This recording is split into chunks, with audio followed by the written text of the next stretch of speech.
A história da minha vida. 1943, meu nascimento. Onde eu nasci? Aqui mesmo no alto da ponte, logo ali ao lado da Igreja São Benedito. Existia ali um sobradinho, hoje um lindo solar. Pois bem, foi exatamente ali que nasci, bem no final da Avenida Rui Barbosa, no dia 7 de janeiro de 1943.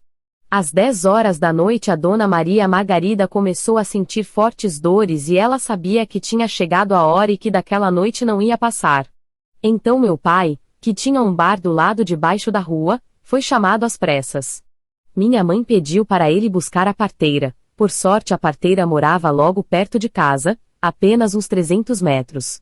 A parteira era uma senhora conhecida como Dona Nica do Bueno, como todos a conheciam. Esse Bueno eu acho que era o pai dos Veneziani. Esses Veneziani eram uma família muito tradicional e conhecida em toda a cidade de São José dos Campos. Daí às 11 horas do dia 7 de janeiro eu vim ao mundo. Ocorria o ano de 1943. Ali começou a minha luta, meu pai sempre mexeu com comércio, bar, armazém e inclusive, do outro lado da rua ele tinha um bar. Dali ele mudou com toda a família para o vilarejo Lava-Pés de Cima. Antigamente, existia 2 lava-pés, o de cima e o de baixo. O de baixo era exatamente no final da rua Siqueira Campos, no começo da Vila Progresso, hoje Monte Castelo. O lava-pés de cima situava-se na descida do Dom Bosco, no final da Francisco Paes, indo em sentido Jardim Paulista. Pois bem, por que Dom Bosco? Porque ali existia uma capela de Dom Bosco, à beira da também extinta Linha Velha. Com o passar dos tempos virou a favela de Santa Cruz. Essa descida do Dom Bosco era o começo da Pedro Álvares Cabral, hoje viaduto Uraqueu Marcondes. Esse viaduto fica bem em cima da atual Câmara Municipal. Ali que ele, meu pai, ficou não sei por quanto tempo. Dali ele montou outro bar no bairro Régio, hoje esse bairro também é extinto. Esse bairro fazia fundo hoje com a Vila Guarani, antes tinha a linha do trem descendo para o lado da cidade, emendava com o lava-pés de baixo, divisando com o tanque do Frederico, hoje Paco Municipal, emendava com a Vila Progresso. Hoje o bairro do Régio e a Vila Progresso, Dom Bosco e Tanque do Frederico viraram tudo Monte Castelo. Essas eram as vilas Lava-Pés de Cima e Lava-Pés de Baixo. Mas vamos para a minha história.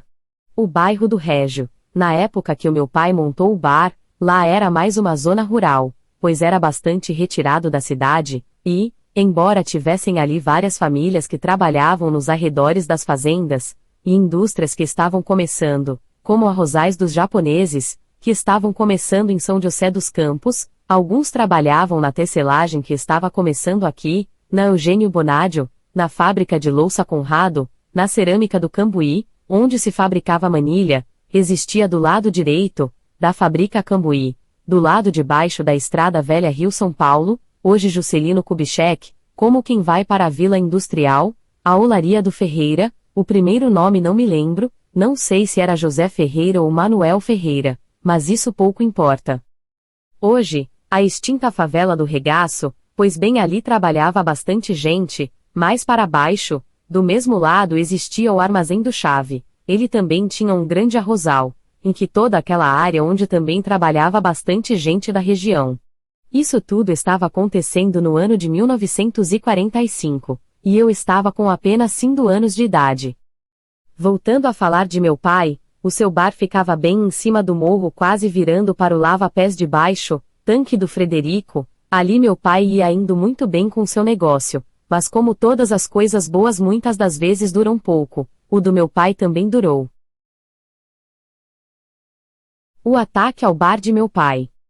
Certa noite ia pelas 10 horas o bar já se encontrava fechado, minha mãe se encontrava na cozinha fazendo a limpeza das louças do bar, eu e a Lazara, minha irmã mais velha, mais o meu irmão mais velho Natálio, bagunçávamos no quarto, como era o nosso costume antes de dormir.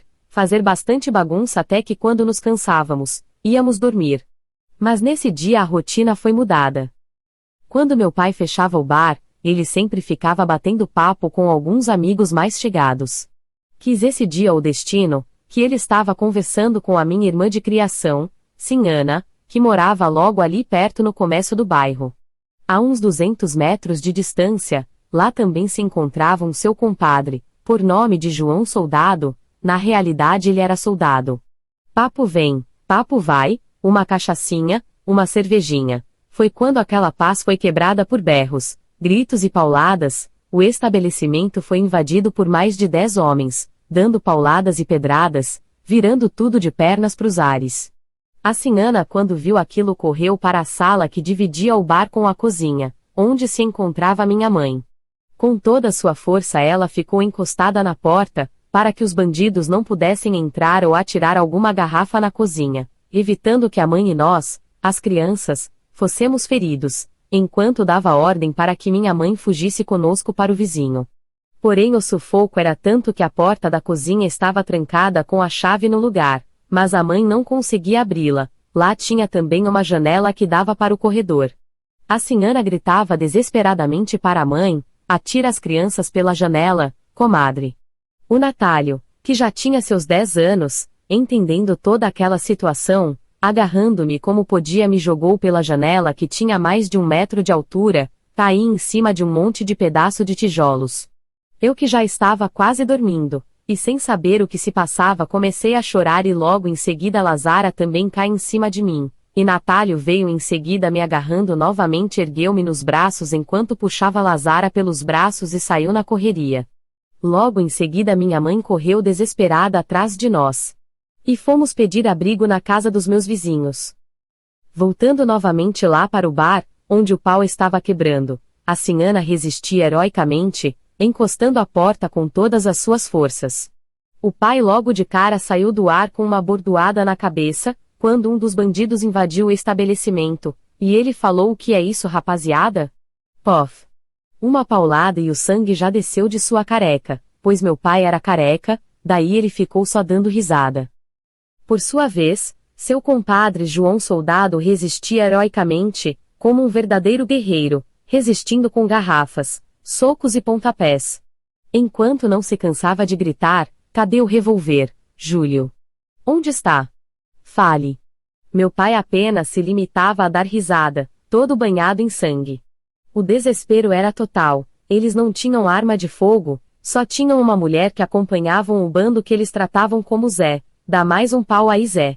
A depredação do bar não durou mais que 15 minutos, com a mesma rapidez que os bandidos apareceram, eles desapareceram. Atrás deles ficou só a destruição, ali tudo estava destruído, parece que a intenção deles não era de roubar nada, nem de ferir ninguém, pois nada foi roubado. Caso eles quisessem matar o pai ou ferir alguém, eles já tinham feito. Mas nada disso aconteceu, apenas teve o prejuízo do estabelecimento, que foi completamente destruído. Quando tudo se acalmou, passado algum tempo, minha mãe retornou ao bar para ver como estava. Pois estava tudo às escuras. Na época lá não existia luz elétrica, era a base de lampião, que foi o primeiro a ser destruído. Então a escuridão era total e o silêncio também. Ninguém sabia se os bandidos ainda estavam por ali. Mas vencendo o medo restabeleceram a luz no local e puderam ver de perto os estragos. O João Soldado mais do que depressa pegou o revólver que estava na prateleira e o beijou e disse: agora sou mais que homem, que venha mais bandido. Minha mãe estava meio aérea e foi entrando com tudo no meio daquela caqueira de vidro. A Sinhana segurou pelos ombros e disse: calma, comadre, você vai se cortar nessa caqueira toda. Eu sei, replicou minha mãe, que queria saber a todo custo como estava meu pai, Júlio. Ele está aqui. E com a ajuda do João Soldado e da Sinhana tiraram o pai de lá, fincado no meio dos cacos e dos entulhos, de balcões e prateleiras quebradas. O ferimento não foi grave, apenas um curativo e uma faixa ao redor da cabeça foi o suficiente para que o pai se sentisse bem. João Soldado saiu com um revólver à procura dos bandidos, mas era muito difícil, uma vez que não existia luz e era uma escuridão só. Mas no meio do bando tinha um cara por nome Lilico, mesmo mascarado, foi conhecido pelo policial João, quando ele estava forçando a porta que a Sinhana estava escorando e sua máscara caiu, e por uma pequena fresta que vinha da rua deu para ser reconhecido, uma vez que ele já era bastante conhecido da polícia, pois ele era morador da linha velha e fazia parte de uma quadrilha, que vinha fazendo muito roubo na cidade, e na zona ruralismo. Mais tarde essa quadrilha foi desbaratinada graças ao brilhante trabalho do João Soldado. Mas o prejuízo do meu pai nunca foi pago. E nunca mais ficamos sabendo sobre o resto dos bandidos. Para contar melhor essa história, vou ter que contar outras séries de histórias que aconteceram ao longo da vida de meu pai. E para isso vou ter que viajar lá onde ele nasceu, em 1906. Agora, depois de muito tempo, eu já era adulto, casado, eu sempre pensei naquele assalto no bar de meu pai, e tive a convicção de que aquilo não foi um simples assalto para roubar o dinheiro ou coisa materialismo, tinha coisa por trás disso. Mas o que seria? Eu tinha certeza que aquele pessoal era pau mandado, mas por quê? Será que meu pai devia alguma coisa? Será que era um acerto de contas? A intenção deles era só destruir o bar. Disso eu tinha certeza. Roubar ou ferir alguém? A oportunidade não faltou. Mas roubar o que de um boteco? O que incentivou 10 pessoas para ir roubar um barzinho? Eles queriam mesmo destruir o bar. Meu pai foi ferido porque entrou na frente e na hora errada, e por outro lado eles sabiam que o pai tinha revólver no bar. Pode ser por isso que só ele levou uma bordoada? Ou eles queriam pegar o João Soldado? Ou talvez isso tivesse a ver com a minha irmã de criação, a Sinhana? Pois seu marido, o meu cunhado, estava preso já há alguns dias, ou alguns meses, não sei bem, só sei que ele tinha acabado de assassinar um homem. Esse homem era de uma família muito encrenqueira aqui da Zona Norte. Mais pra frente vou entrar em detalhes sobre esse crime e como ele foi preso. Saindo um pouco do assunto, a explicação é um pouco longa, mas vale a pena. Esse rapaz que o meu cunhado matou chamava-se Neco Ponte. Eles tinham 4 irmãos, o Neco, o Felici, o Antônio Pontes e a sua irmã Ana Ponte, todos eles muito tranqueiras. Cruzar o caminho dessa família era sinônimo de encrenca. Meu cunhado, também morador daquele bairro, filho de uma família muito respeitada na área, não que ele fosse encrenqueiro, igual a família Ponte, mas também não era de levar desaforo para casa. Assim foram vivendo um olhando para o outro, e quando um ia numa festa que o outro estava não fazia-se muita cera. E assim um dia, aguentando o outro, a bomba estourou. Por vez, Ana Ponte, que também era outra tranqueira, quis pôr fogo na fogueira. Ela achou que seus irmãos estavam ficando com medo dos Bernadôs. Isso porque nas festas que ia, sempre os elogios para o Zé Bernardo, e ele sempre fora um excelente montador, tanto em burro bravo ou em boi. Então ele era requisitado em todas as festas, porque onde ele estava era show garantido. Um segredo ninguém sabia, nem mesmo Sinhana, talvez nem Zé Bernardo soubesse, eu mesmo muitos anos depois, nas minhas pesquisas, é que vim a descobrir, era que Ana Ponte era loucamente apaixonada pelo Zé Bernardo, e ele na sua ingenuidade nunca percebeu isso. Então ela, sabendo que tinha perdido Zé para Sinhana, resolveu se vingar. Só que o que ela não esperava era que o negócio ia dar em crime e que ela ia perder o seu irmão. A casa em que os Pontes moravam era na beira da estrada, a uns 100 metros mais ou menos longe da estrada, e era caminho quase obrigatório para Zé Bernardo. O que foi que aconteceu então? Ela falou para os irmãos que Bernardo andava fazendo graça para ela, e que cada vez que ele passava em frente à sua casa ele abanava o lenço para ela. Isso era muito comum nessa época. Quando um rapaz queria conquistar uma moça, ele sempre mostrava seu afeto pelo lenço, ou pelo chapéu. Os irmãos, que já tinham certa rinha para com o Zé, o juraram de morte, e o tempo foi passando até que um dia eles estavam no armazém, e o Zé entrou para fazer compra. Eles olharam um para o outro e saíram de mansinho. Um deles comentou: "Hoje nós pega o Bernardo. Vamos dar uma lição nele que ele jamais vai esquecer." "Como faremos para pegá-lo?" "Muito simples. Você, Neco, vai deitar-se no meio da estrada fingindo de bêbado. Quando ele parar e descer do cavalo para socorrê-lo, nós avançaremos em cima dele, daí ele vai ver como que é bom mexer com a irmã dos Ponte." "É isso mesmo, mano", respondeu Antônio. "Esse cara nunca vai esquecer dessa lição", comenta Felício. E assim fizeram. Neco se deitou no meio do caminho e começou a gemer quando Zé Bernardo vinha vindo, e Zé, vendo aquele bêbado precisando de ajuda, desceu do cavalo e foi prestar ajuda para ele, quando foi agarrado pelo mesmo. Pego de surpresa, Zé não pôde reagir e foi quando os outros saíram do mato e começaram a bater nele. Ele viu que tinha caído numa cilada e começou a correr em direção do cavalo, e deu um só salto e montou na sela, e saiu em disparada. Um dos irmãos atirou um porrete que acertou em cheio em suas costas, sobre insultos que eles gritavam: "Vem cá, vagabundo! Não foge não, seu covarde, seu frouxo! Vem mexer com nossa irmã!" Zé chegou em casa chorando sem saber o que fazer. Ele sabia que ali ia começar uma baita de uma encrenca, ele sabia que já estava envolvido, só não sabia como sair dela, e como isso ia acabar. Uma encrenca que ele toda a vida tentou evitar muitas e muitas vezes. Ele sabia que o próximo encontro ia ser para valer.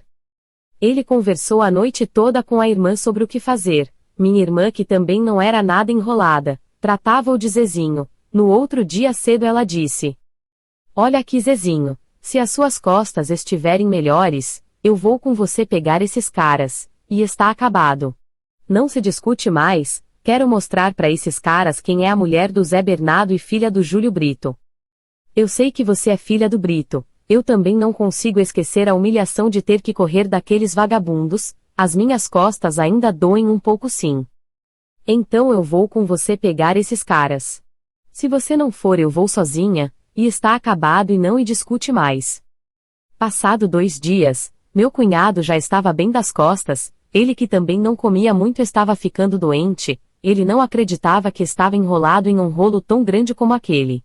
Passado 2 dias minha irmã também não comia nada, e nem dormia mais de tanto pensar no que havia acontecido com o Zezinho. A vida do casal se transformara num pesadelo. Eles tinham que dar o troco para os pontes, só que esse troco ia ser bem caro. Mas ela tomou a decisão. "Zezinho, hoje ou você vem comigo ou eu irei sozinha." "Não, nada disso. Nós iremos juntos." Arriaram os cavalos e lá foram eles para a casa dos Pontes tirar satisfação.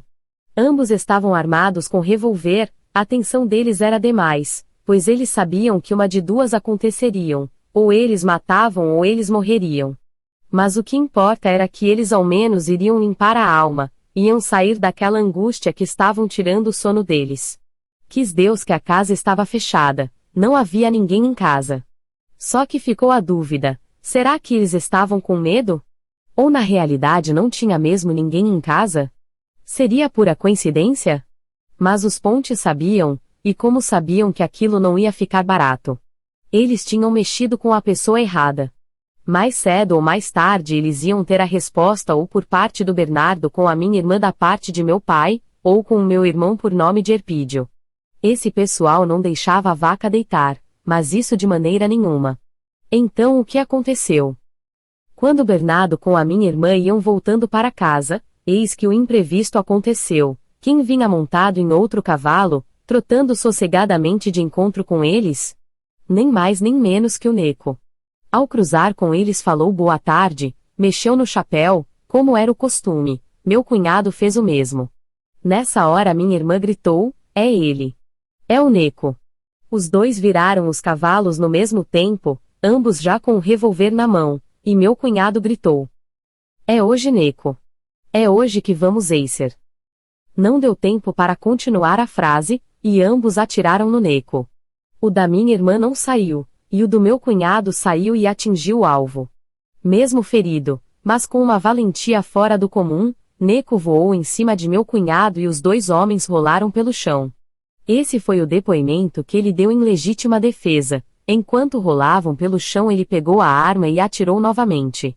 Mas penso eu que a história foi outra. Neco estava desarmado, certo?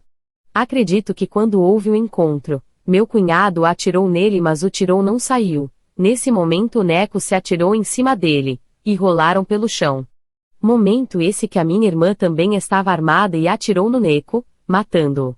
E no depoimento a minha irmã não aparece. Meu cunhado segurou toda a bronca, e ele apresentou o revólver assassino como sendo de Neco, e foi por isso que a pena dele caiu bastante, por ter sido em legítima defesa. Parece-me que ele por esse crime pegou 8 anos na penitenciaria de Taubaté, onde foi morar com a mulher e as crianças. Ele era retireiro. Retireiro é a pessoa que toma conta do gado e tira leite. Aí ele cumpriu toda a sua pena e ganhou dinheiro suficiente para comprar um belo terreno no bairro do Lourenço Velho, hoje tudo represa. Em Paraibuna na sequência comprou mais terra e formou uma bela fazenda. Tudo isso quando ele saiu da cadeia. Aqui encerro essa narração e volto novamente lá para trás. Antes eu falei que aquele assalto no bar do meu pai não foi por dinheiro. Mas foi pau mandado. Será que não foi ela, minha irmã, que bolou isso? Deu para notar que ela era tranqueira, não deu? Tranqueira no bom sentido, ou porque eu suspeitaria dela? Bem, vou entrar em outra história. Para quê? Para que o leitor possa entender melhor, e fazer o seu julgamento. Bem, como vocês acabaram de ter conhecimento, que meu cunhado fez um crime, matou um homem, mas acontece que ele não queria se entregar para a polícia, por mais que o delegado o intimasse, ele não obedecia à intimação, corria o ano mais ou menos de 45, ou 44, mais ou menos por aí. A delegacia era em Santana do Paraíba, situado em frente ao ginásio de Santana, bem na esquina da rua Raul Ramos de Araújo, na rua Guarani. O delegado na época era pai de meu outro cunhado, ou melhor, dizendo, meu quase cunhado, que não tem nada a ver com essa história, pois na época ele ainda era um menino. O delegado era Adolfo Soares, pai de meu quase cunhado, que também trouxe o nome de Adolfo Soares Filho, que também tem um irmão de nome Juarez Soares, um personagem muito conhecido agora em 2008, pois ele é comentarista de jogo de futebol na televisão. Pois bem, como o Zé Bernardo não queria se entregar para a polícia, daí é que meu pai entrou na briga. Meu pai foi falar com um delegado sobre o seu genro, daí o delegado falou para o meu pai: você de um jeito de trazê-lo aqui ou eu vou mandar a captura ir buscá-lo. Captura, para quem não sabe, era uma polícia especial do governo, quando tinha um foragido perigoso que não queria se entregar, eles eram solicitados a ir buscar o tal, vivo ou morto. Mas mais morto do que vivo. Daí meu pai falou: tudo bem, vou convencê-lo a se entregar. Meu pai convenceu o Zé a se entregar e veio com ele até a delegacia, só que ele não voltou, ficou em cana. Não voltou como meu pai tinha prometido. O que também meu pai não esperava era que o delegado, que prometeu para o meu pai que ele prestava depoimento, e que ia embora ao momento em que ele fosse apresentado ao escrivão, que lavrou o boletim de ocorrência, por não ter policial no momento, ele resolver dar voz de prisão para o meu cunhado, até que se resolvesse a questão. Foi aí que Zé Bernardo confessou o assassinato. Ele era fugitivo até aquele momento, dançou sem música, e meu pai saiu de cabeça baixa sem poder fazer nada. Por isso acredito que ela é uma suspeita da quebra do bar. O leitor irá questionar, mas só por isso ela não poderia ser suspeita, mas ela tinha mais motivo para isso. O segundo motivo, Júlio de Brito, meu pai, acabou com toda a sua herança. Terceiro motivo, o Brito acabou com a família dela, inclusive sua mãe, que ficou louca. Mas para explicar melhor vou entrar em detalhe mais lá para frente, para que o leitor não fique confuso. Agora vou apresentar um segundo suspeito, só que terei de contar uma outra história, que na realidade não tem nada a ver com a minha família, só vou entrar em detalhe para que o leitor possa entender melhor a lista de suspeitos e não fique confuso. E fique sabendo que não era só a Sinhana, minha irmã, que era a suspeita. Mas esse cidadão também é suspeito. Por isso resolvi por ele na história. O nome desse cidadão era Benedito Viado, não era apelido não, era nome mesmo, acho eu. Sua mãe era Dona Maria Viado, e sua irmã não me foi apresentado o nome, mas ela faz parte ativa dessa história. O que me foi passado é que ela era uma moça muito bonita. Ocorria o ano de 1935, mais ou menos. Consta-me que esse viado tinha um caminhão.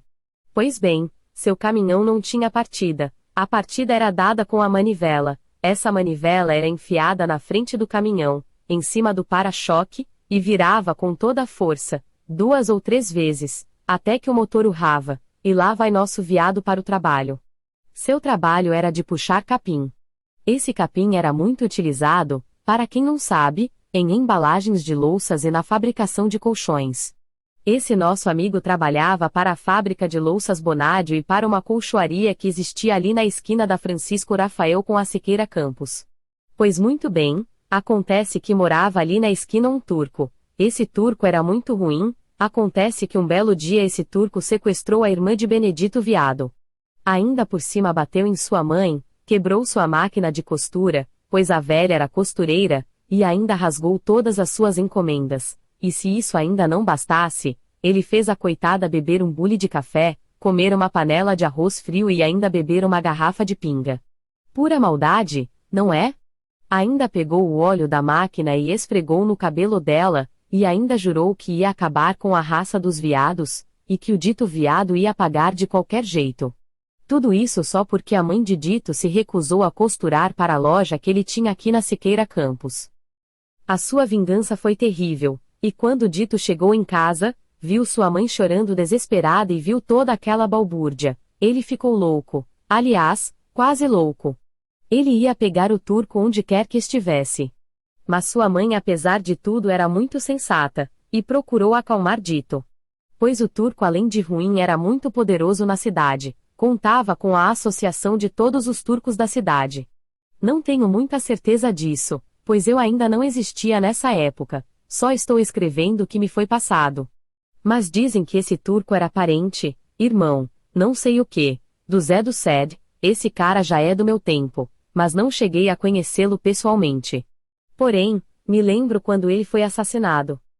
Esse Zé do Ced era o tipo de gente metido a valentão e pior que isso ele era tarado, muito tarado. Quando ele cismava com uma mulher ele dava em cima até conseguir o que queria, mesmo que fosse na marra. Corria o boato que as suas irmãs para poderem ficar livre dele, tiveram que ir embora de suas casas, para onde, ninguém sabia. Dizem também que ele havia tentando até agarrar a sua mãe. Mas tudo tem fim, o fim dele também chegou, ele obrigou uma certa moça a casar com ele, contra a vontade dela, chegou ao cúmulo de sequestrar a jovem. Daí o seu pai, um senhor bem velhinho que usava cadeira de rodas foi buscar a jovem, e quem veio atender? O próprio Zé do Ced, não teve nenhuma conversa, foi só bem. Bem. E pronto, o valentão morreu nas mãos de um velho aleijado, e ele disse para a filha, vamos embora. E ninguém dos presentes tentou impedi-lo, corria o ano de 1957, 58, por aí. O leitor deve estar intrigado, eu estava falando de uma história de 35, quando de repente já pulo para uma outra história em 58. Mas o leitor viu que eu estava falando do turco que agrediu a mãe do Dito, e que esse turco era parente do Ced, se não houvesse a explicação correria o risco de o leitor ficar confuso. Então, novamente, voltarei a falar do Dito, pois a história de Ced é muito grande e daria para escrever um outro livro se fosse para contar todas as suas façanhas. O Benedito Viado, como falei lá atrás, puxava capim para as indústrias aqui no vale. Ou melhor dizer, o terreno que ele tirava esse capim que se situava naquela área do CTA, Putim, Torrão de Ouro, claro que naquela época nada tinha por ali. Aquele homem sempre trabalhou sossegadamente, sem nenhum tipo de problema. Agora com um problemão desses na cabeça, ele sabia que mais ou menos daqui a alguns dias o seu encontro era inevitável. E por outro lado, ele não podia deixar a sua irmã nas mãos daquele safado. Não dava para ir à polícia, pelo que fiquei sabendo, na época só tinha uns 2 ou 3 policiais na cidade, e todos morriam de medo dessa turcaiada existente na cidade. Se não me engano inclusive o delegado era também turco, se não era pelo menos era parente, ou era a sua esposa que era turca. O viado, por sua vez, não podia parar com o capim, já que ele puxava essa matéria-prima tão importante para as indústrias de SJ dos Campos, fazer o quê? O que você faria no lugar dele? Pois o que ele fez foi procurar o meu pai. Talvez o Brito tivesse a solução para o caso. Afinal de contas, eles eram amigos há muito tempo, pois parece que eles eram até compadres. Amigos são para essas coisas, pensou desesperado, Brito. Júlio, você está a par do meu problema, com esse desgraçado turco. O que você me aconselha a fazer? Bem, em minha opinião, ia procurá-lo e enchia-o de bala, e a quem quisesse comprar briga. Essa é a minha opinião. Só que o seu rolo é ainda maior do que você pensa, ou melhor, o que você já está metido. Diacho. O pior é que não tenho nenhuma arma que presta.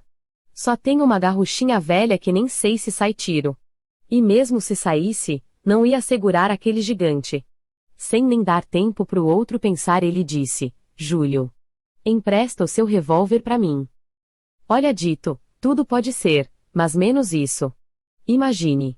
Você mata o cara, daí como que eu saio dessa? Olha, arma e mulher não se empresta. Vou avançar um pouco nessa narrativa para que o leitor possa saber o que aconteceu com o turco e o veado. Depois disso, ele saiu chateado e voltou a trabalhar como se nada tivesse acontecido, pensando num modo de buscar a irmã que estava no poder do turco. Isso durou apenas 4 dias, não é que o turco deixou barato. Ele sabia que o Dito estava tirando capim, e foi justamente lá que o encontrou. Dito já estava com o caminhão carregado quando o turco apareceu com seu Ford 29, e berrou: Aí, seu viado filho da puta. Hoje eu te esgano. Já bati naquela velha coroca e estou comendo tua irmã todo dia, ainda por cima bato nela todo dia. Só que para completar minha vingança, vou quebrá-lo em pedacinhos. O pobre Dito não pensou 2 vezes, pois infelizmente não havia tempo para pensar, o turco avançava toda para ele. Ele estava mais perto do caminhão do que o turco dele, então correu para o caminhão e no porta-luva estava a sua velha garrucha toda enferrujada, sua única salvação. Quando ele se virou, o turco estava em cima dele, agarrou-o pelo pescoço, nessa hora ele armou os 2 canos e puxou o gatilho, e não é que o tiro saiu mesmo. O turco o largou na mesma hora, deu 2 passos para trás e, com a mão na barriga, cambaleou e falou para o Dito: Você me matou, seu peste. O Dito aproveitou-se e deu-lhe um chute no saco, que acabou por derrubá-lo. O turco ficou imóvel e Dito, mas o ajudante que nessa hora tinha chegado correndo, falou para que o Dito fosse embora. Dito só se aproximou do turco para ver se ele estava realmente morto, pois ele ainda não acreditava no que tinha acontecido. E não é que o raio do turco mesmo ferido, para a surpresa do pobre Dito, agarrou-o e o socou no chão, onde aos berros falava: Não é desta vez que você me mata. Mas agora eu vou matá-lo. O homem era muito forte. Dito não conseguia escapar de suas garras e gritou para o ajudante para que trouxesse a manivela. O ajudante pegou em seu banco e nessa hora Dito, no desespero, conseguiu se livrar do turco. Agarrou a alavanca e começou a espancar o turco com violência, só parou quando teve certeza de o turco estar morto. Pegou então o caminhão e saiu a toda. E não é que o desgramado do turco, mesmo todo arrebentado e com 2 balas na barriga, ainda conseguiu entrar em seu carro, dar partida e dirigir até a Santa Casa para ser medicado? Ficou mais de 1 semana internado, para pôr tudo no lugar e arrumar o que estava quebrado, saiu de lá parecendo mais uma múmia do que um ser humano. Quis de todo jeito sair de lá. Até que os médicos resolveram dar alta para ele, com a promessa de que ele respeitasse as ordens médicas de que ele não comesse nada, mas nada mesmo, além de soro e suco. Óbvio que quando chegou em casa ele não respeitou as ordens médicas e mandou a mulher ir preparar carne de carneiro e porco. A mulher, que não era outra senão a irmã de Dito, mais do que depressa preparou aquele prato todo acebolado e com muita pimenta. O homem comeu tudo, e não deu outra. 2 horas depois o homem estava morto, para a alegria da mulher e de sua família. Agora vou parar essa narração por aqui, explicado como o veado se saiu dessa encrenca. O que se passou depois da morte do turco, mas isso vai muito, muito mais longe. Isso já não faz parte da história da minha família. Então, paro por aqui. O leitor já deve ter percebido que o Dito ficou com muita bronca do meu pai por ele não querer emprestar o revólver para ele. Por isso ele é o segundo suspeito, por querer se vingar de meu pai. Agora o terceiro suspeito, que poderia ser bem meu avô com seus tios. Só que para explicar isso, terei de entrar em uma longa história desde antes de meu pai nascer, lá nos anos de 1896, ou 97, mais ou menos por aí. Vou narrar o terceiro suspeito, aproveito a carona e narro a história de meu pai, desde o seu nascimento. Então, meu pai, Júlio de Brito, nasceu nos anos de 1896, ou 1897, por aí. Pelo pouco que fiquei sabendo dele, deu pra perceber que ele era um moleque de rua, mais querido na rua do que em casa. Também fiquei sabendo que na realidade, ele nasceu em Monteiro Lobato, ou melhor, na época era Boquira Grande. Quis o destino que ele fosse criado aqui em São José dos Campos. Acontece, como vou passar a narrar, dizia a minha avó, que a mãe dele fora uma moça muito bonita, diz que ela era mesmo uma lindíssima índia, pelo que me consta ela era mãe solteira, ela nunca teve marido.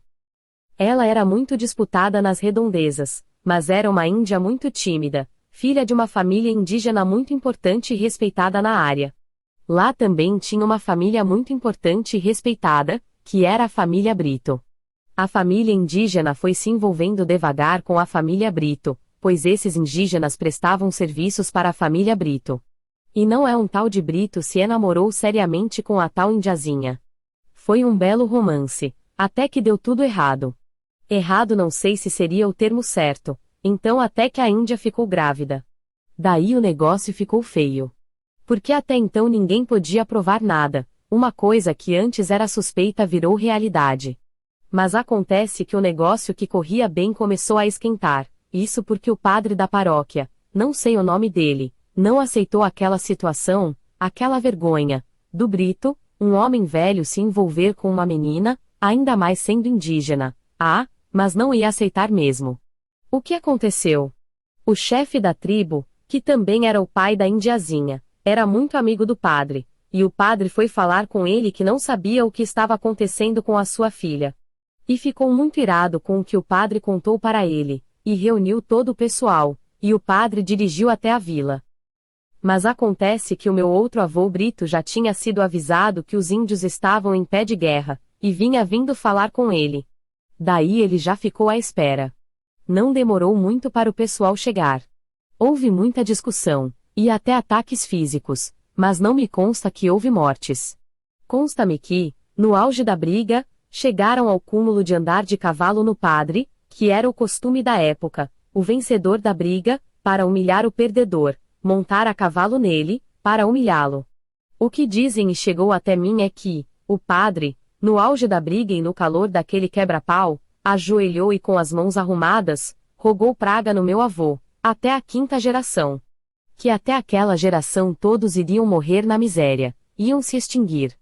Infelizmente eu ainda estou nesse rol, pois eu sou a quinta geração, e por incrível que pareça, nossa família Brito vindo da parte de meu pai acabou mesmo. Existem muitos outros Britos, mas não são parentes de primeiro grau, pois todos os de primeiro grau viraram Camargo. E todos que eu saiba, inclusive meu pai, morreram todos na miséria.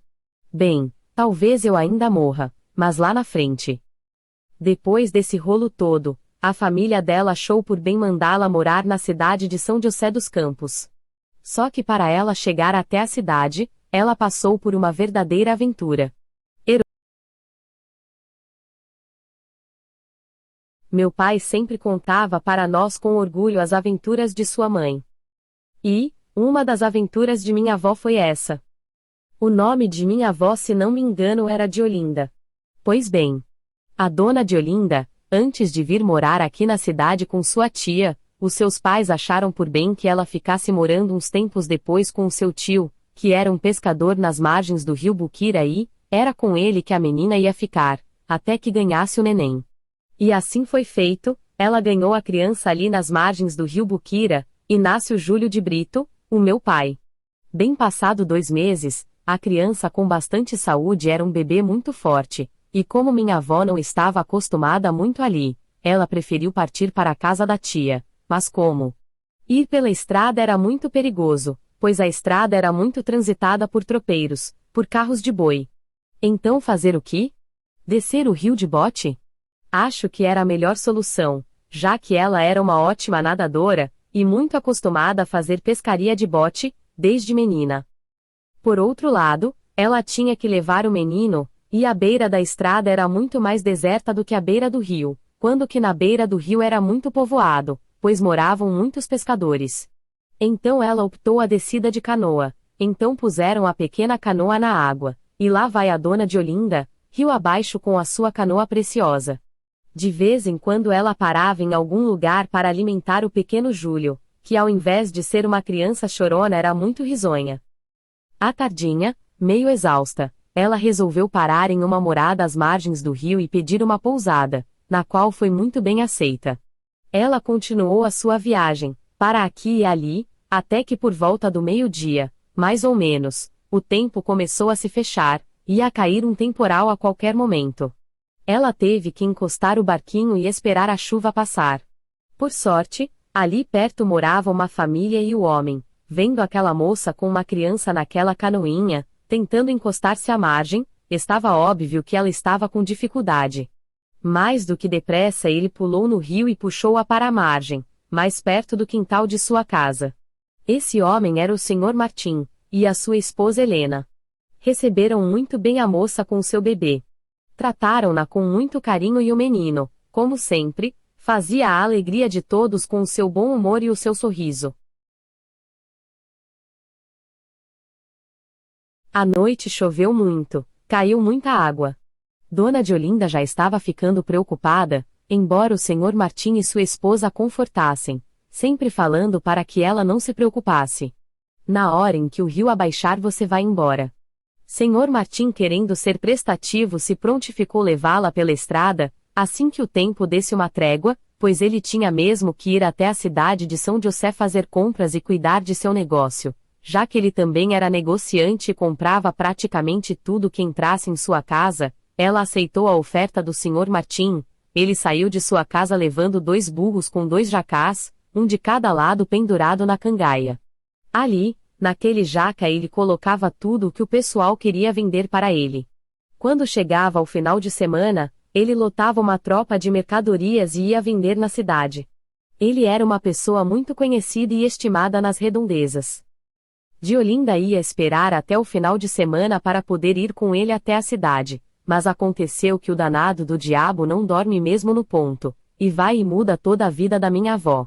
Casualmente, o Sr. Martim se encontra com um Brito, que estava loucamente à procura da moça. Brito, quando viu Martim, foi logo interrogando, por saber que o Martim era muito conhecido nas redondezas e que conhecia também quase todo mundo por ali. Ô Martim, preciso muito falar com você, homem. Ô seu Brito, pois que fale, homem. Sou todo ouvido. Martim fingia que não sabia de nada, então Brito perguntou se ela sabia algo a respeito da Diolinda. Martim, sendo quase um cigano, um negociante, sabia que era a hora certa para tirar um bom dinheiro de Brito. Martim fingia que não sabia de nada, então Brito perguntou se ela sabia algo a respeito da Diolinda. Martim, sendo quase um cigano, um negociante, sabia que era a hora certa para tirar um bom dinheiro de Brito. Bom, saber eu não sei. Mas. Mas o quê? Sabe como é? Vamos, homem, desembuche logo. O que você sabe? Aliás, o que você quer? Martim deu um sorriso maroto. Bem, você sabe como é que são as coisas, né? Por um bom troco talvez a gente possa saber alguma coisa. Houve ali uma pequena discussão. Brito o acusava de saber aonde a moça estava. Mas ele sempre se desculpando. Ô seu Brito! Pela amizade que eu tenho pelo senhor, eu jamais faria isso. De saber onde está a menina e não querer falar. Imagina só. Tá bom. E quando é esse troco que você quer? Bem. Martim coçou a cabeça. Vamos ver. 5.000 réis tá bom. Houve silêncio. Não. Dou-te 2.000 réis. 5.000 é muito dinheiro. Tá bom. Eu levo a moça para você no sábado. Ficou combinado. Brito, que também era tropeiro, com seus 50 e poucos anos, seus peões estavam todos eufóricos preparando a burrada para a viagem no sábado de madrugada. Eles tinham que partir com a tropa toda carregada para Jacareí, e no domingo cedo eles tinham de estar lá, com a mercadoria para a feira. Brito não se cabia de contentamento, não via a hora do encontro com Diolinda. Ela, por sua vez, não cabia-se de alegria, pois ela amava muito ele. Seu Martim então, nem se fala.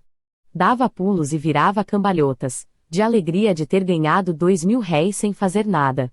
Isso é que era comerciante de sorte.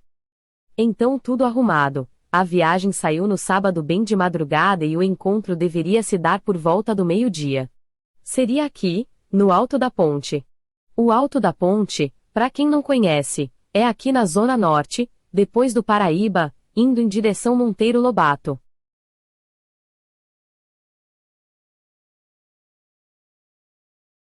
A euforia de ambas as partes era total, os dois estavam tremendo e a emoção era tanta que a voz nem saia, eram só lágrimas. Diz o seu Martim, que testemunhou tudo isso, disse que foi um encontro muito emocionante. Era só lágrima, de ambos os lados, até que houve um aperto de mãos, e um longo abraço, que afogava aquele sofrido romance proibido. Mas para os dois amantes não tinha barreiras, daí ela só entregou o cavalo que montava até então para o seu Martim e ocupou lugar na charrete do Brito. Nesse momento caía uma chuvinha, que cobria todo o sol. Então parou a chuva, e o sol começou a brilhar, parecendo até que a natureza estava feliz com toda aquela felicidade que unia aquele casal. Disse Martim que nesse momento o sol cruzou o céu fazendo uma grande algazarra que chamava a atenção de todos. Isso também chamou a atenção do casal que caíram numa feliz gargalhada, e tocando a charrete, pareciam que eles seriam felizes eternamente. Mal sabiam eles que outra coisa daria errado. Eles seguiram para Jacareí, e como já estava proclamado, ela ficou com ele durante os 3 dias que a feira durou, ajudando a vender as mercadorias, para a alegria de Brito e dela também. Trocaram muitos planos e juras eternas de amor, porém ela estava muito triste de não poder voltar para casa, onde ela sentia muita saudade, e não poder ficar com ele, pois ele tinha que retornar para seus afazeres e para sua família, já que ele era casado. Fazer o quê? Então isso preocupava a ambos, pois Brito, que sempre se julgou ser um homem poderoso por ter dinheiro, agora se sentia mais frágil que uma criança, pois não sabia como resolver aquele problema. Um dos peões que o acompanhava, vendo a situação desesperada de Brito, resolveu ajudá-lo. Puxou-o de lado e disse: Olha, seu Brito, estou vendo a situação aflitante do senhor e da moça, se o senhor quiser eu posso ajudá-lo. É mesmo? Como? Perguntou Brito para o peão, que atendia por Dirceu. É que eu tenho em Santana, mais precisamente no Bebedouro, uma pequena casa que está fechada, a moça poderia ficar lá quanto quiser. É mesmo? É mesmo. A casa está à sua disposição, pode ficar lá o quanto tempo precisar. Não só a moça, mas o senhor também. Que ótimo, que ótimo. Para o leitor, que não chegou a conhecer o Bebedouro, em Santana, aqui vai uma explicação. Hoje essa praça chamada Antônio Prado, é aquela pracinha que fica bem na entrada da rua que vai em direção da Ródia. Essa rua se chama Pedro Rachid. Ali tinha um bebedouro que era de dar águas aos animais, como cavalos e carros de boi. Ou melhor dizendo, os bois. Ali era o ponto de encontro de tropeiros, cavaleiros, carreiros e pessoas que levavam outros tipos de animais, como cabritos, carneiros, porcos, etc. Pois bem, o Dirceu tinha ali uma bonita casinha, que era dele e da família, e dos amigos dele para curtir em tempos de festas na cidade, como era o costume da época morar na roça e ter uma casinha na cidade, isso para quem podia. Dona Diolinda estava que não cabia em si de alegria, pois agora sim ela era dona de uma casa dela, e com liberdade para amar o homem que ela amava, e ver o seu filho crescer. Uma explicação: essa narração toda foi fornecida pelo Sr. Martim, que acompanhava todo o desenrolar desse romance e mais tarde chegou a ser amigo de meu pai e passou toda a história para ele. E meu pai sempre contava isso tudo para todos nós. Porém o seu sonho durou pouco, logo veio as dores de cabeça de Dirceu, que era peão de fazenda, e não sabia que Diolinda era amante de Brito. Contou toda a história para a mulher de Brito, que se encontrava feliz da vida até aquele momento por saber que Diolinda estava desaparecida. Dirceu, que nem percebeu o nervosismo da patroa enquanto falava as últimas notícias. Ela ficou muito irada, a ponto de ficar fora de si, só que não deu demonstração. Dirceu contou todos os detalhes para ela, que ele tinha cedido a sua casa na cidade para a moça ficar e passar os fins de semana com Brito.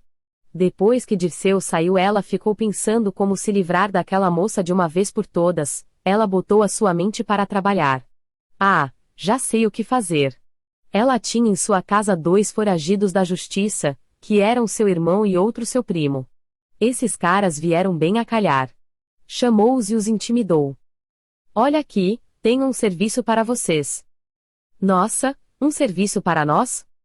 Nossa primo, nossa tia endoidou de vez, cochichou um deles. Indo ao cofre, ela tirou 10.000 réis e mostrou. Vocês acham mesmo que estou brincando? Seus sorrisos morreram na hora. Opa prima, então o negócio é sério. É sério sim. Isso aqui é uma parte. Após executarem a tarefa receberão mais uma parte. Legal, legal, exclamou o primo, o que é que eu tenho que fazer? Vocês terão que ir até a cidade e dar um sumiço na de Olinda. Caso contrário, vão ter que deixar a fazenda e voltar para a cadeia. Epa, isso não. Ela deu os 10 réis e deu as instruções. Era bastante dinheiro, acho que corresponderia agora no ano de 2008 uns 10.000 reais. Nessa época era muito dinheiro, então a sorte de minha avó era que aqueles 2 vagabundos não eram assassinos, eram apenas ladrões pé de chinelos que nunca haviam matado ninguém, haviam realizado apenas pequenos furtos, por isso eles já tinham sido condenados várias vezes. Então eles foram pensando no que fazer durante a viagem, eles tinham que dar um sumiço na mulher. Mas como? Eles eram ladrões, de cavalos e bois, mas bicho é uma coisa, e sequestrar e matar uma mulher são outra. Mas eles jamais iriam dispensar aquela grana toda, e ainda mais não podiam perder a mordomia daquela fazenda.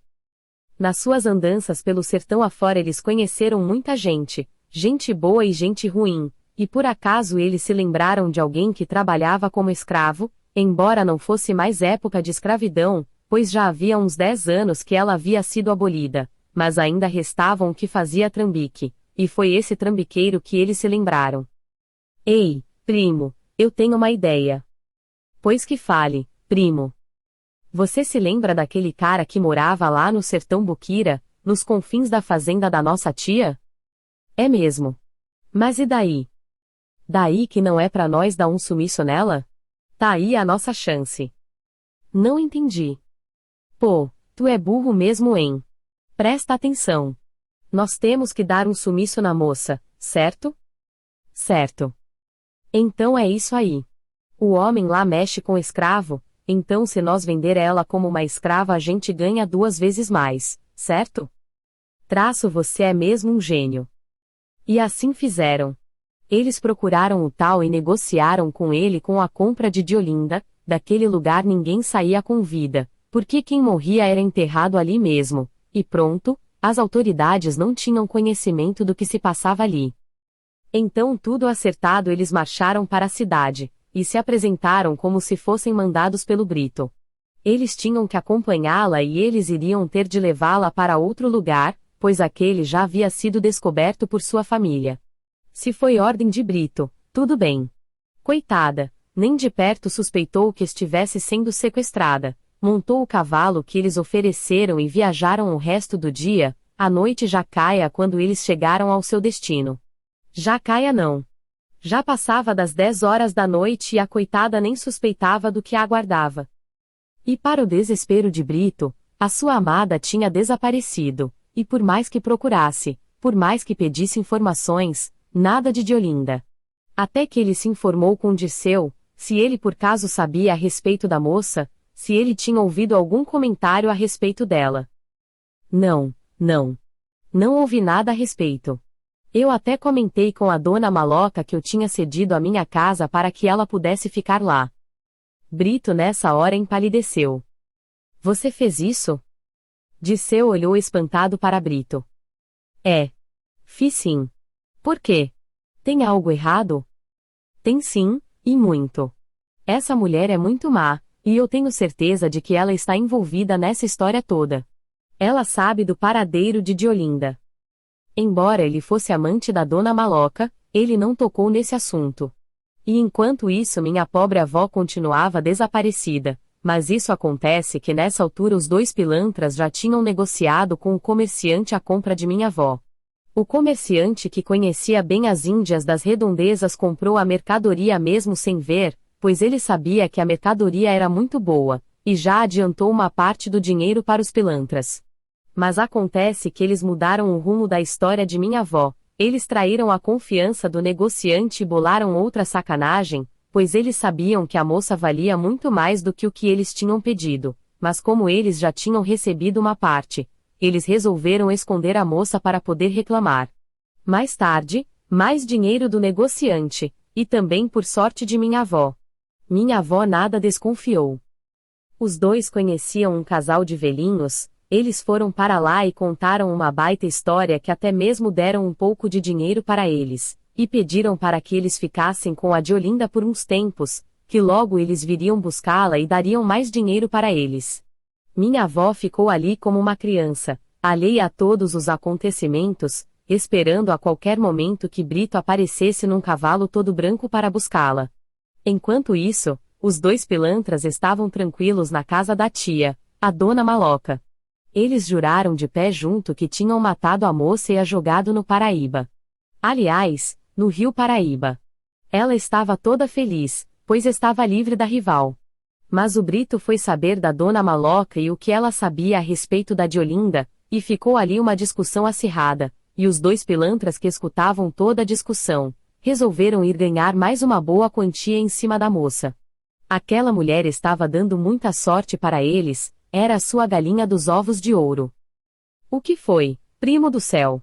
Pra que essa euforia toda? Até parece que achou um tesouro. Quase, quase. Nossa, então me fala. Eu também quero saber, afinal nós somos sócios, para o que der e vier. Escuta aqui, seu burro. Brito quer saber a todo custo onde está a sua amada, certo? Vou contar para o Brito onde a moça está. Você ficou louco? Estou fora dessa. Ah, não está não. Deixe-me explicar o plano. Após explicar, o amigo foi convencido a colaborar, se ele quisesse pôr as mãos no dinheiro. Esperou Brito no caminho, e quando ele apareceu, e quando eles o abordaram Brito até então não os conhecia. Parou o cavalo que ia a trote, jogou o paletó para trás mostrando o revólver na cintura, preparando-se para um possível assalto. Calma, seu Brito. Nós somos de paz, disseram, erguendo as duas mãos. E quando quiseram avançar em direção a Brito, este falou: Fique aí mesmo onde estão, já com a mão no cabo do revólver. Tudo bem, tudo bem. Nós só queríamos falar com o senhor a respeito da... Sobre quem? Perguntou Brito, já bastante irritado. E meio gaguejando eles responderam: É sobre a Diolinda. O que vocês sabem a respeito dela? Muitas, muitas coisas, senhor. Traço então vai falando o que você sabe. E fale sem enrolação. Não, senhor, nós não podemos ir falando assim, o senhor entende, né? Já sei, vocês querem dinheiro, não é? É isso mesmo. Vocês trabalham para quem? Bem, nós trabalhamos para a dona Maloca. Bom, então me diga, como eu nunca os vi lá? E nem em nenhum outro lugar. É que somos novos por lá. Muito interessante. Mas tudo bem, quando vocês querem pelas informações? Um olhou para a cara do outro, fazendo suas contas. Bom, o senhor dá um tempinho para nós irmos pensarmos e nós já voltamos. E eles entraram no meio do mato para se confidenciar, mas antes sem dar uma olhadinha para trás, como para dizer a gente já volta, acompanhado de um sorriso de triunfo. Brito, macaco velho como era, se preparou para o pior, desceu do cavalo e pegou a 12 de cano cerrado que trazia sempre na cabeça do arreio, e ficou ali atrás de uma árvore onde pudesse ficar às costas dos vagabundos, assim que saíssem do mato, e tocou o cavalo, que saiu em disparada. Os vagabundos, vendo que o cavalo havia saído correndo, acharam que o Brito havia ido embora, e saíram correndo atrás dele. Volte aqui, seu. A frase morrer em sua boca quando Brito com a 12 apontada para eles. Estou bem aqui. Com aquela surpresa toda e vendo aquela 12 arreganhada para eles, ergueram as mãos para cima.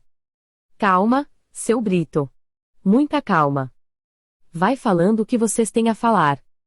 Tudo bem, tudo bem. Mas antes abaixe esse canhão. Brito foi abaixando devagarzinho a arma. Nós vamos falar sim, seu Brito. Mas antes o senhor terá que nos dar 10.000 réis. Isso é muito dinheiro. Vocês são loucos? Eu não tenho tanto dinheiro assim. Quando o senhor nos dá? O que eu posso dar é 1.000 réis, nem mais nem a menos do que isso. Um olhou pro outro meio desconfiado. Então a gente aceita. Brito enfiou a mão no bolso e tirou um pacote de notas que tinha 800 réis. Então o senhor dá a espingarda e nós estamos conversados. Tudo bem. Depois de tirar os cartuchos, entregou-a para eles. Não, nós também queremos os cartuchos. Só depois que chegarmos a um acordo. Tudo bem, tudo bem. A dona Maloca vendeu-a para aquele pessoal do morro que negocia com escravos. Brito nessa hora sentiu um frio percorrer toda a espinha. Ele sabia que para tirá-la de lá ia ser muito difícil, pois o lugar era muito bem guardado por pistoleiros. Mas de uma coisa ele estava aliviado, ele já sabia onde se encontrava sua amada, e ele ia tirá-la de lá o que custasse ou ele não se chamava Brito. O plano dos vagabundos era o seguinte: eles sabiam que Brito não acharia a moça lá, é óbvio.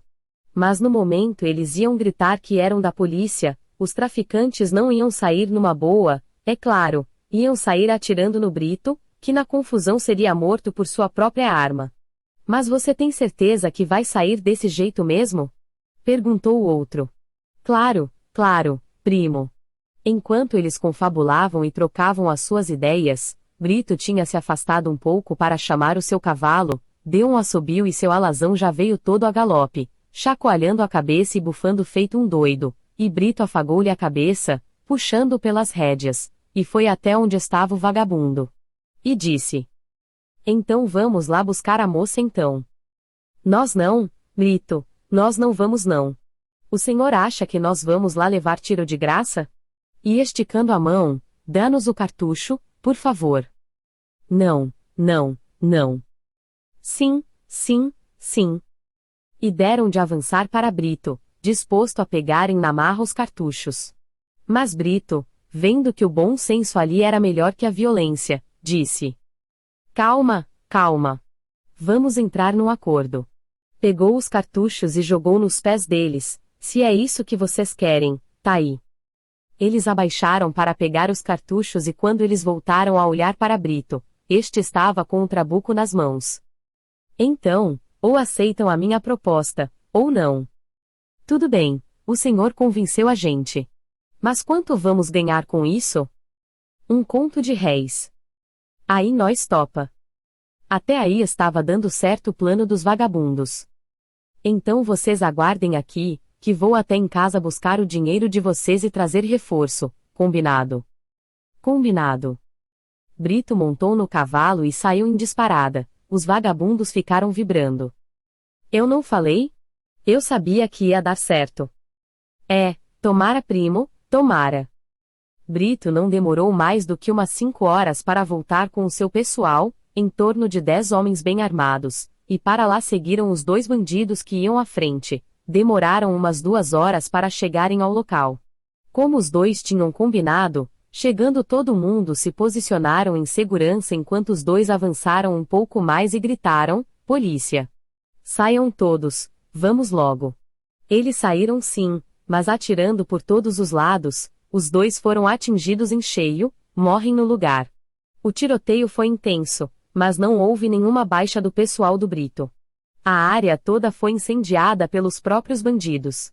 Brito, com a metade de seu pessoal, entraram com tudo naquele cercado para ver se a Diolinda estava lá, mas por sorte lá não tinha ninguém. Os bandidos queimaram a área, para não deixar nenhum vestígio, pois eles acreditavam que realmente fosse a polícia que estava ali. Eles pensaram que os 2 vagabundos os tinham traído. Agora, quando Brito foi buscar o seu pessoal, passou pela vila e avisou a polícia, que contava com apenas 2 homens, que chegaram logo depois do tiroteio. Dali eles ficaram a par de tudo o que aconteceu ali. Quando eles foram ver os 2 mortos, foi uma grande surpresa, para eles e para o meu velho avô Brito. Os 2 eram fugitivos, e procurados em todo o Vale do Paraíba. Seus filhos da puta, agora vocês não vão dar mais trabalho pra gente, disse um dos policiais. Virou-se para Brito e seu pessoal, e disse: Ninguém viu nada do que se passou aqui, concorda comigo? Concordamos sim. De coração? De coração, assegurou-lhe Brito e seu pessoal. Então foi até seu cavalo. Pendurado na cabeça do arreio tinha uma bolsa, dentro da bolsa ele tirou um livro, que na realidade era a Bíblia Sagrada. Todo mundo ficou em suspense para ver o que ele ia fazer. Brito mandou que todos tirassem o chapéu, e colocassem as armas, que foi prontamente obedecido. Daí ele falou: Isso aqui é a Sagrada Escritura, para quem ainda não conhece, pode olhar, e podem até tocar. Em seguida o policial falou: Pois bem, todos vocês vão colocar a mão direita aqui sobre a Bíblia, e dizer eu juro que não vi nada e nem sei de nada. O senhor primeiro. Brito, sem pestanejar, fez o juramento, que foi seguido por todos. Daí ele disse para que todos procurassem alguma enxada. Por sorte, eles acharam um cômodo nos fundos que não havia sido queimado, e que havia muitas ferramentas. Então o policial ordenou que fizessem um buraco bem fundo, e logo os homens começaram o trabalho, que era revezado por todos, e dentro de meia hora o buraco estava pronto. Então ele ordenou que jogassem os defuntos lá dentro, e depois que o buraco foi coberto novamente ele arrancou com um facão uma muda de taquara e plantou sobre o túmulo, e todos montaram a cavalo e seguiram para suas casas. O silêncio era total, só se ouvia alguns assovios de pássaros. Dirceu, que fazia parte da comitiva, troteou com o seu cavalo, passando os outros e apareceu perto de Brito, dizendo: Não fique triste não, seu Brito. Tudo vai se ajeitar, nós vamos descobrir onde está essa moça ou não me chamo Dirceu. Brito chorava disfarçadamente, limpou os olhos com um lenço que usava no pescoço, concordou com Dirceu. Muito bem. Aqui encerro esta narração. Isso é tudo que pude documentar sobre o meu avô Brito, que só chegou até mim graças à inteligência de Dirceu, que acompanhou meu avô em todas as suas andanças, e o admirava muito. Esse Dirceu, pelo que me consta, faleceu mais ou menos na década de 1930. É graças a esse homem que tive acesso a essa aventura de meu avô, pois ele conseguiu passar toda essa história para minha avó de Olinda, e ela passou para meu pai, e meu pai para mim, e eu para você, que está lendo a vida real de meu avô. Isso tudo deve ter ocorrido em 1932 ou 1933, por aí. Agora nossa história será sobre os dois velhinhos que ficaram com a dona de Olinda. Minha avó, que nada sabia o que estava acontecendo ao seu redor, estava tranquila cuidando dos velhinhos e do nenê, que era meu pai. Acontece que o destino prega mesmo peças nas pessoas. E o destino estava também brincando com minha avó. Veja bem, aqueles velhinhos eram nada mais do que avós de minha tia-avó, então acho que minha avó era a taraneta dos velhos. Daí a chegada de minha avó à sua tia aqui na cidade foi feita em um pulo. Acontece que o senhor Martim era vicentino, e esses velhinhos eram o seu socorrido. Acontece que toda semana o senhor Martim levava compras para eles, e foi numa dessas visitas que ele deu de cara com a de Olinda. De Olinda. Você por aqui? O que é que você está fazendo aqui? O que eu faço aqui? Que pergunta mais sem sentido. Estou esperando o Brito vir me buscar. Ué. Aqueles dois sobrinhos dele disseram que eu deveria ficar aqui escondida, até Brito vir me buscar. Por quê? Alguma coisa está errada? Martim balançou a cabeça. Está tudo errado. Acontece que aqueles dois que se passaram por sobrinhos de Brito nada mais eram do que bandidos a mando de Dona Maloca. Que foram pagos para darem um sumiço em você. Mas por sorte os vagabundos não eram assassinos. Eram apenas espertalhões querendo sempre ganhar algum dinheiro fácil. E resolveram ganhar muito dinheiro em cima de você. E explicou para ela tudo o que tinha acontecido. Ela ficou muito apavorada, e com muito medo de que a Dona Maloca novamente quisesse voltar para matá-la, por isso ela tinha que sair dali o mais breve possível, de uma vez que o casal era avó de sua tia, e era para lá que ela tinha que ir. O negócio começava a clarear. Daí o senhor Martim foi buscar o Brito, e para encurtar a história, Brito levou-a para a casa de sua tia, e meu pai sempre crescendo, Brito não passava de uma semana sem que viesse visitar a dona de Olinda, e o garoto, meu pai. O garoto crescia rapidinho, e logo já começou a formar a sua turminha, como ninguém ia à escola, passava o dia inteiro jogando bolinha de gude, tocando peão, caçando passarinhos ou nadando nas lagoas ali existentes, como o tanque do Frederico Rio Cambuí, e outros mais. Ou até mesmo ficava o dia inteiro nas ruas sem se conter, que entrava nos quintais para roubar frutas, que eram muito abundantes, e até que chegou aos 12 anos, não me consta que ele roubava ou usava de violência com alguém, mas nunca ele foi bem visto pelos olhos dos vizinhos, ele e sua turma eram mesmo de pá virada. Encerro aqui, com toda a honra e emoção, esta primeira fase do começo da vida de meu pai. É com emoção que passo para a segunda fase desta comovente narração, espero que o leitor continue lendo, que tem muito mais pela frente.